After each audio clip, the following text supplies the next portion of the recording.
Conflicted asks about career options. I'm about to graduate from computer science and applying for big companies is a thing. Open blockchains to me look exciting and promising, yet unstable as a career path. What would you say to a new graduate who sees his friends working for bigger and better paying companies and feels peer pressure to play the game, but sees this space as an important thing and yet is not sure he has enough experience to make a difference?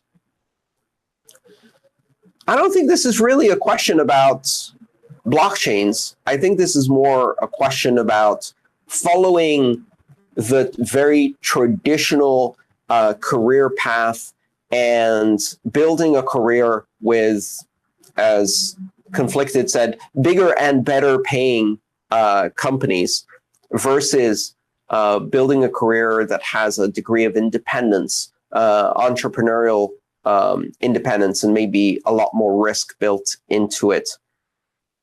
I think that as time goes by, these two paths are not what they initially seemed. So it is very difficult, especially in some countries, to be an entrepreneur, to be a freelancer, to work independently of the big career path.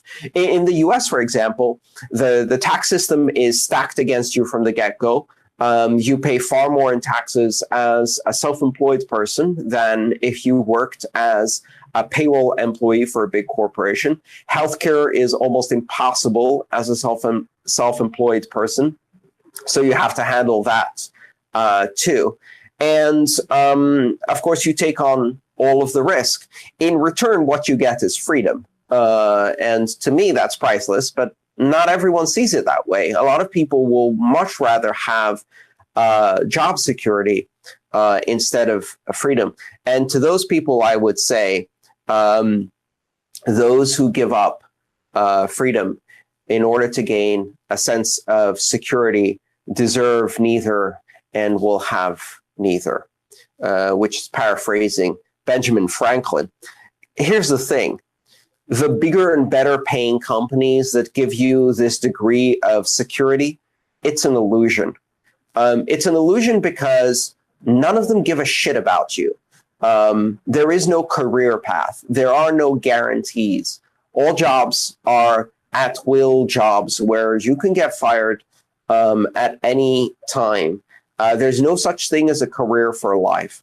It's all about developing skills that are marketable and competitive. And as soon as you stop doing that, none of these bigger and better paying companies will be loyal to you.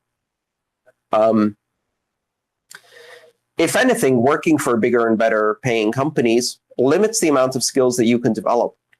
You develop skills in playing politics, jockeying for position, climbing the ladder, backstabbing your colleagues, dealing with the sociopath in the cubicle next to you, or your boss, who is also a sociopath, trying to handle all of these internal politics, signing up for projects because they have good buzzwords rather than possibility of succeeding, and trying to figure out not what is a useful thing to do, but what will generate the greatest opportunity for promotion and pay raise within a fixed hierarchy.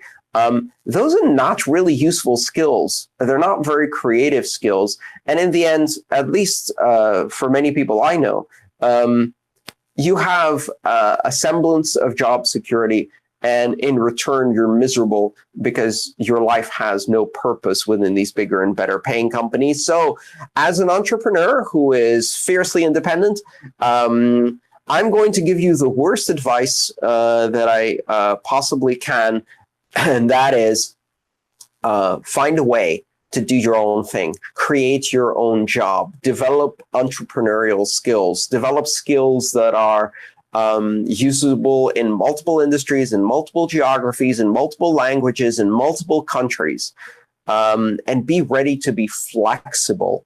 And one of the reasons you should do that now is because later in life, you will not have the flexibility you have now. The older you get, the more responsibilities, the more dependence you have, the less flexibility you have in life. Now is the time to take risks. Now is the time to do something exciting, to try a different track than every one of your peers, and to risk. And part of that means risking that it will fail.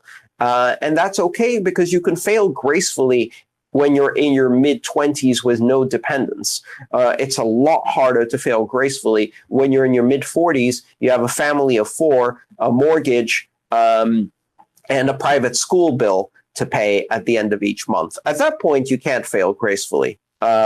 So, you know, the bigger, better paying companies, the selling out to a corporate career of boredom and playing politics will still be there. Try something different.